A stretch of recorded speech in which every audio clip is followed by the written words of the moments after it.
Hello students, welcome to online lecture series on analog circuits ETC semester 4 subject. Myself Kapil Dhama, assistant professor, St. Andrews Institute of Technology and Management, Farooq Nagar, Gurugram.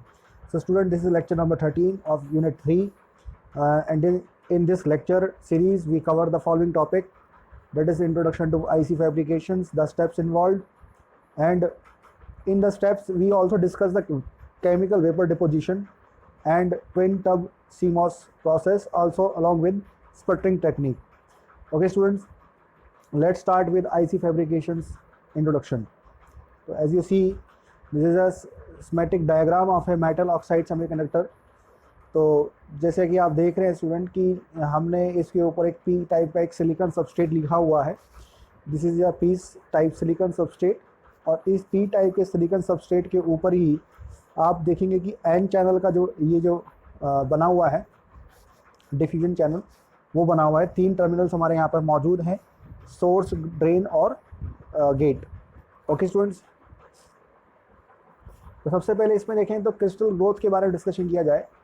तो crystal growth में जैसे कि देखा गया कि electron grade silicon, a polycrystalline material of high purity, is the raw material for the preparation of single crystal silicon. तो जैसे कि आप देख रहे हैं कि यदि आप पीस टाइप के सिलिकॉन सबस्ट्रेट को यूज़ करना चाहते हैं अपने एन चैनल मॉसफेट के लिए, तो आप देखेंगे कि उसके लिए सबसे पहले हमारे को क्या चाहिए होगा, सिंगल क्रिस्टल सिलिकॉन चाहिए होगा रॉ मटेरियल के तौर पर. ओके, और वो कैसे बनेगा, electron grade silicon polycrystal material high purity. तो this is the first step. आगे कहता है कि metallurgy grade silicon is not suitable because impurities of boron and carbon residual donors should be in ppb range. तो ये कहता है कि जो मेटलर्जी ग्रेड सिलिकॉन है वो सुटेबल नहीं है मेटल ऑक्साइड सेमीकंडक्टर की सबस्ट्रेट बनाने के लिए. तो आईसी फैब्रिकेशन में एक बड़ा ध्यान देना पड़ता है कि जो वेफर आप बनाने जा रहे हो वो आपका हाई ग्रेड क्वालिटी का होना चाहिए. तो इसके लिए हम करते हैं क्या स्टूडेंट, कि जो क्रिस्टल ग्रोथ के लिए हम एक टेक्निक का इस्तेमाल करते हैं, जिस टेक्निक का नाम है CZ टेक्निक. ओके, ये बड़ी पॉपुलर टेक्निक है, और इसमें क्या होता है कि जो क्रिस्टल ग्रोथ है वो इन्वॉल्व करता है phase change from the solid liquid gas phase to a crystalline solid phase. तो कैसा भी चेंज हो, सॉलिड हो, लिक्विड हो, गैस हो, वो चेंज किस में हो जाएगा, क्रिस्टलाइन सॉलिड फेज के अंदर. ओके स्टूडेंट, साथ ही साथ CZ जो टेक्निक है वे solidification of atoms into liquid state at the interface. तो ये भी एक इम्पॉर्टेंट पॉइंट है. ओके, तो जैसे कि आप देख रहे हैं कि यहाँ पे इस तरह के जो डायग्राम के अंदर मेल्ट, जो सॉलिड लिक्विड इंटरफेस के बीच में यहाँ दे रखा है मेल्ट, क्रिस्टल ऊपर है सीड होल्डर, और ये पूरा प्रोसेस है जो कि आपके CZ टेक्निक के थ्रू क्रिस्टल ग्रोथ का जो है फॉर्मेशन बनाता है. आगे देखते हैं कि in the crystal growing process polycrystal silicon is placed in the crucible and the furnace is heating above the melting temperature of silicon. तो ये देखो, जैसे कि इसमें पहले स्टेप में क्या लिखा गया कि ये पॉलीक्रिस्टल सिलिकॉन है उसको हम किस पे रखते हैं, crucible and furnace is heated, और उसको फर्नेसेस की हीटिंग के द्वारा हीट करवाया जाता है above the melting point of the silicon. तो मेल्टिंग पॉइंट ऑफ सिलिकॉन जो है वो 1400 डिग्री सेल्सियस के आसपास है. अब बात करते हैं स्टूडेंट कि seed crystal is suspended over the crucible in the seed holder. जैसे कि आप देख रहे हैं इसमें ये सीड होल्डर है, और इस सीड को हम क्या करते हैं, धीरे धीरे वहाँ पर उसके ऊपर छोड़ते हैं, suspended. Okay, the seed is inserted into the melt, और ये मेल्ट के द्वारा, जैसे कि आप नीचे यहाँ देख रहे हैं, this is the melt point, ये वाला मेल्ट पॉइंट है, और ये सीड यहाँ होल्ड सस्पेंडेड है. तो धीरे धीरे यहाँ इसको छोड़ते हैं. तो the seed is inserted into melt, the part of its melts but the tip of the remaining seed crystal still touches the liquid surface. It is then slowly withdrawn. Progressive freezing at the solid liquid interface yield a large single crystal. The wafers are obtained by cutting single crystal got into a thin slices. जैसे कि बता रहा हूँ crystal growth के लिए आपको thin slices का silicon wafer हमारे को यहाँ पे मिल जाता है. तो टिपिकली जो वेफर्स की डायमेंशन रहती है स्टूडेंट वो 4 to 12 inches at most 1 millimetre thickness. तो surface grinding and polishing operations follow, chemical etching follows. Okay students, next is student epitaxial growth. The process involved growth of single crystal semiconductor layers on a single crystal semiconductor substrate. तो एपिटेक्सियल growth में जैसे कि आप देख रहे हैं कि ये नेक्स्ट स्टेप है। जब आपने अपने वेफर को बना लिया तो एपिटेक्सी ग्रीक वर्ड है, epi means on, taxi means arrangement, ठीक है। तो epitaxy layer can be grown at a temperature well below the melting point, usually 30 to 40% lower than the melting point. अब इसमें दो तरीके की एपिटेक्सी हैं, एक तो होम्योपैथी एंड हीट्रोपिटैक्सी। तो होम्योपैथी में क्या है कि epitaxial layer and the substrate materials are the same. For example N type silicon can be grown epitaxially on N plus silicon substrate, okay. Hetero में क्या होगा, the epitaxial layer and the substrate are chemically and often crystallographically different. We have such an epitaxial growth जैसे aluminium GaAs on GS, okay. तो techniques जो इसमें एपिटेक्सियल में use होती है, जैसे कि आप देख रहे हैं CVD, जो केमिकल वेपर डिपोजिशन की बात हो रही है, या मॉलिकुलर बीम एपिटेक्सी। तो this is the epitaxial growth का जो पहला टेक्निक है, that is the chemical vapour deposition process. तो यहाँ जैसे कि आप देख रहे हैं कि ये process where epitaxial layer is formed by chemical reaction between the gaseous compound and different pressures. तो डिफरेंट प्रेशर्स पर आपके जितने भी केमिकल कंपाउंड्स हैं उसके बीच में जो है केमिकली जो रिएक्शंस हो रही हैं। तो जैसे कि आप देख रहे हैं गैस फ्लो का जो डायरेक्शन है वो कुछ इस तरीके से है, इस तरफ जाएगा। और RF हीटिंग, ये आपने ये जो डॉट दिखाया हुआ है स्टूडेंट, ये RF हीटिंग हो रखी है, already to went to out, okay. तो जैसे कि आप यहाँ देख रहे हैं कि अलग अलग गैसेस हमारे यहाँ अलग अलग लेवल पर दे रखी है। तो जिसमें केमिकल वेपर डिपोजिशन प्रोसेस में क्या होगा, सिलिकॉन क्लोराइड जो कि गैस मॉलिक्यूल में है, इसको हाइड्रोजन के साथ रिएक्ट करवा के सिलिकॉन जो कि हमें क्या मिल जाएगा, सॉलिड की फॉर्म में मिलेगा स्टूडेंट, +4 जो आपके हाइड्रोक्लोराइड गैसेस की फॉर्म में आपको यहाँ पे मिलेगा। एपिटेक्सियल उसमें अगर हम थोड़ा सा और कंटिन्यूस फर्दर बात करें स्टूडेंट, तो मैकेनिज्म जो CVD involves a number of steps. कैसे, द रिएक्टेंट और प्रोडक्ट, जैसे कि आप केमिकल इक्वेशंस में जानते हो, तो reactant such as the gases and the dopants are transported to the substrate region, they are transferred to the substrate surface where they are absorbed. A chemical reaction occurs catalyzed at the surface followed by the growth of the epitaxial layer. The gaseous products are dissolved into main gas stream and the reaction products are transported out of the reaction chamber. तो reaction chamber में जो आपके product obtain हुए हैं वो वहाँ से out हो जाते हैं। अगर हम मॉलिकुलर बीम एपिटेक्सी की बात करें तो इसमें इन्वॉल्व होगा रिएक्शन ऑफ वन और more thermal beams of atoms और molecules with a crystalline surface under ultra high vacuum conditions. It can achieve precise control in both chemical composition and doping profile. तो doping profile और chemical combination दोनों के लिए ये possible है। तो single crystal multi layer structures with dimension on the order of atomic layer can be made using molecular beam epitaxy. Now the next step is student, we have oxidation. The oxidation process is chiefly use to form silicon dioxide layer. जैसे कि मैं बताऊँ आपको, जब आपने एक अपना जो सबस्ट्रेट तैयार कर लिया, उस सबस्ट्रेट तैयार करने के बाद आप एक लेयर आप डालते हैं जिसको हम सिलिकॉन डाइऑक्साइड की लेयर कहते हैं। ये आपकी ऑक्सीडेशन के प्रोसेस से डील होती है। यानी कि ये आपका अगर पी सबस्ट्रेट है तो यहाँ आपका जो इसके ऊपर लेयर के ऊपर आप क्या डालोगे, एक सिलिकॉन डाइऑक्साइड की लेयर डालोगे with the help of oxidation. जैसे कि आप देख रहे हैं स्टूडेंट कि हमारे पास यहाँ पे दो टाइप की ऑक्साइड लेयर है। एक तो ऑक्सीडेशन आप थिन बेस करते हो, एक थिक बेस करते हो। जब आप थिन बेस करते हो तो गेट ऑक्साइड लेयर यूज़ होती है। अगर आप थिक यूज़ करते हो तो field gate oxide layer use करते हो। तो गेट ऑक्साइड में क्या कहा गया कि जब gate oxide is a thin film under the which conducting channel can be form between the source and the drain. तो सोर्स और ड्रेन के बीच में यदि आपको कुछ फॉर्मेशन स्टार्ट करना है या चैनल स्टार्टअप करना है तो आप गेट ऑक्साइड लेयर यानी कि थिन ऑक्साइडेशन आप वहाँ पे करेंगे। जबकि वो बात करता है कि field oxide layer is a thick layer of silicon dioxide which acts as a insulator between the neighbouring devices. तो नेबरिंग डिवाइसेस यानी कि ड्रेन, सोर्स, गेट और जो जितने भी एलिमेंट्स हम लगाने जा रहे हैं वो आपस में इंसुलेटिंग की तरह काम करें, जिससे उनका एक दूसरे से कांटेक्ट ना हो। तो हम वहाँ पे ये फील्ड ऑक्साइड लेयर का इस्तेमाल करेंगे। Another one is, student, semiconductor can be oxidized by various methods, thermal oxidation, electrochemical anodization, and plasma reaction. Among these methods, thermal oxidation is by far the most important silicon devices. तो ये देखें, thermal oxidation जो आप है generally important है silicon dioxide को लगाने के लिए.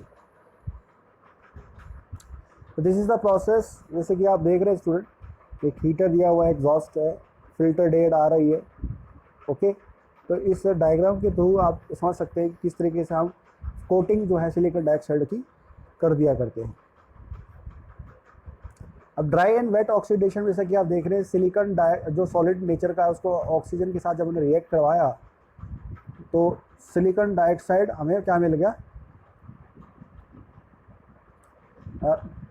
प्रोडक्ट मिल गया ये वाला.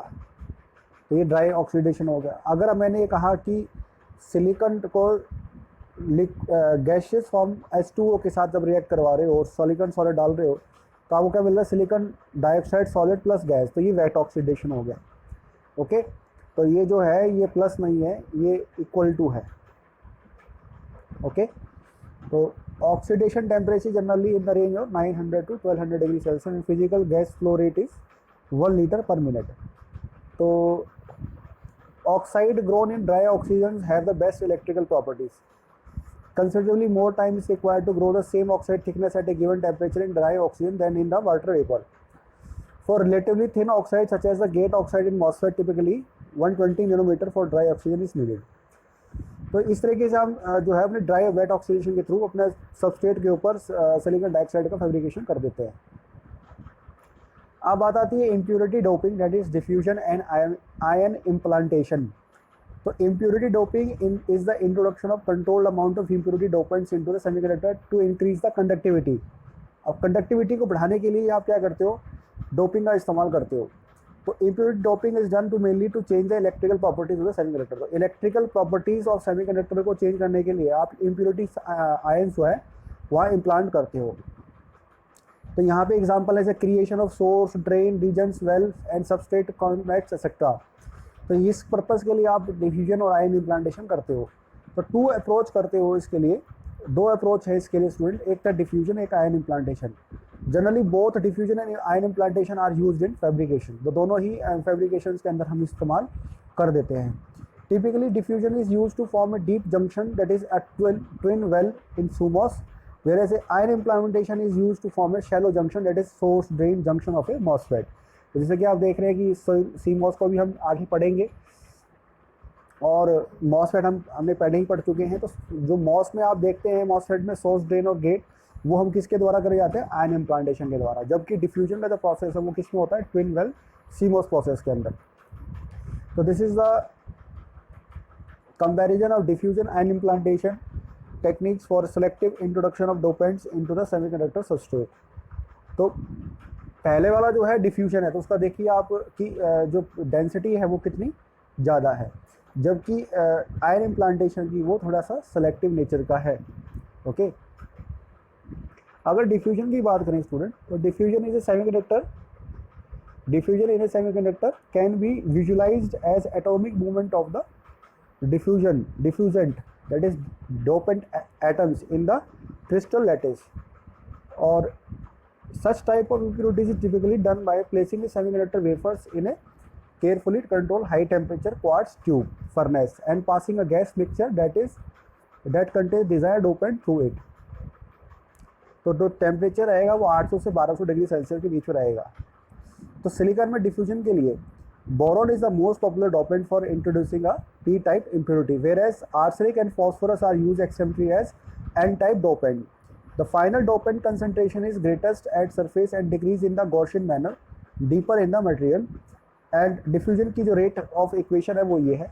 जस्ट आपको डिफ्यूजन का कंसेप्ट पता होना चाहिए कि डिफ्यूजन कैसे और कब किस तरीके से नेचर में करते हैं. अब आयन इम्प्लांटेशन की बात करें स्टूडेंट, तो ये भी एक प्रोसेस है. Energetic charge particles dopant ions into substrate. अब एडवांटेज इसकी ये है कि ये more precise control and reproducibility of impurity items and its lower processing temperature compared with respect to diffusion process. तो डिफ्यूजन प्रोसेस से रिलेटेड अगर देखें तो आयन इम्प्लांटेशन का थोड़ा सा ज़्यादा इम्पैक्ट पड़ता है. Energetic ions lose their energies through collision with electrons and nuclei in the substrate and finally come to rest at some depth within the lattice.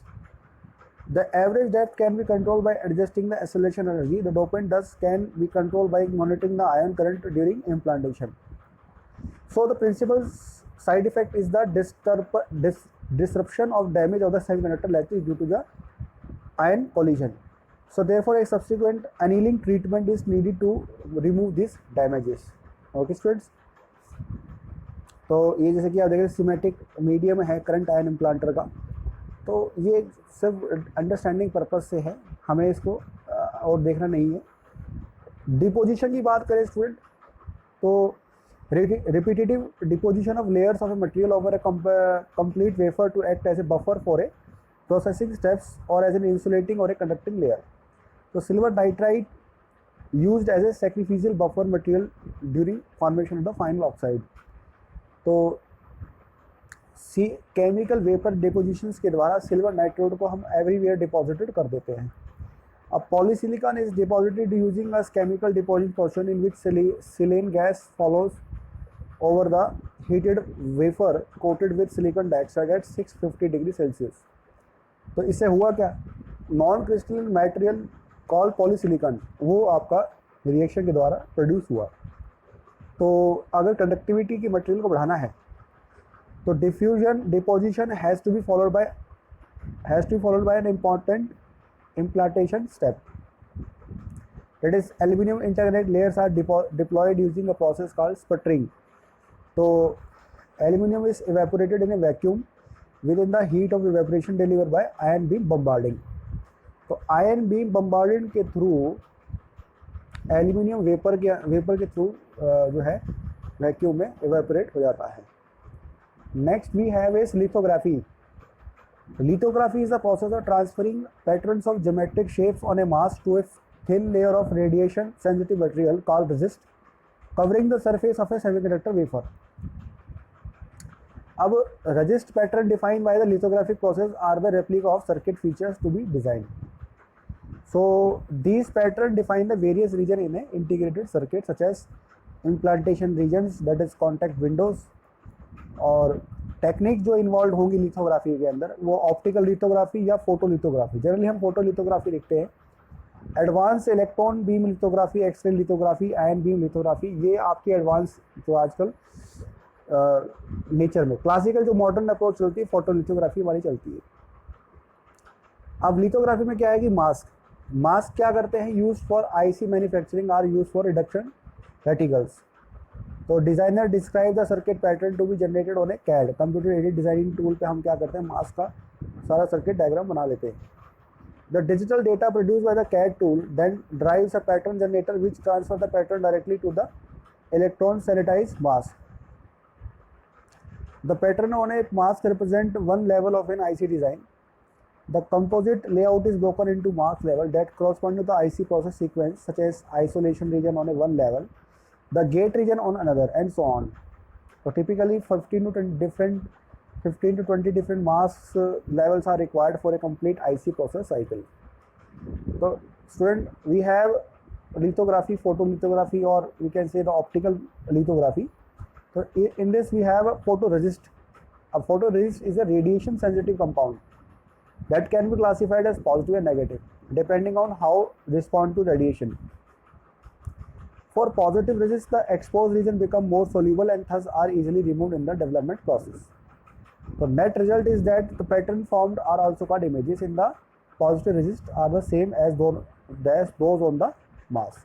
और अगर हम negative resist की बात करें तो exposed region become less soluble and the pattern formed in the negative resist are reverse of the mask patterns.